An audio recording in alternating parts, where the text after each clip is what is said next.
এখন তো নির্বাচনের আমেজ সর্বত্র আছে এবং প্রতিদ্বন্দ্বিতাও দিন দিন বাড়ছে।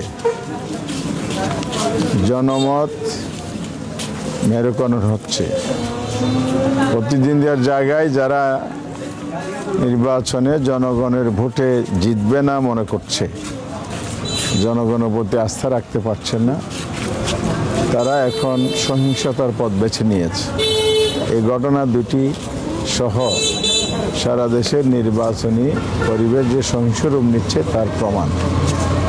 কারণ আমাদের দলের জামায়াত ইসলামের যে ফরিদপুরের একটা উপজেলা সেক্রেটারিকে নির্মমভাবে যে কুপিয়ে মারল, হত্যা করল এবং ডাকাতও যে নারীর উপর সহিংসতা হলো, হত্যা হলো, এটা হলো একটি দল যারা মুখে গণতন্ত্রের কথা বলে, সুষ্ঠু নির্বাচনের কথা বলে, প্রকৃত অর্থে তারা সহিংসতার মাধ্যমেই তারা নির্বাচনে জিততে চায়।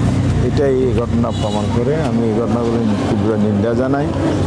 সেই সাথে প্রশাসন, নির্বাচন কমিশন, সরকারকে দাবি জানাচ্ছি অবিলম্বে এ ধরনের সন্ত্রাসী কর্মকাণ্ডের সাথে জড়িত তাদেরকে খুঁজে বের করা হোক, আইনের আওতায় আনা হোক।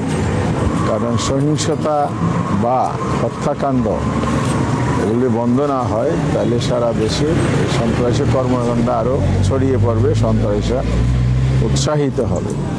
ফলে দ্রুত ব্যবস্থা নিতে হবে।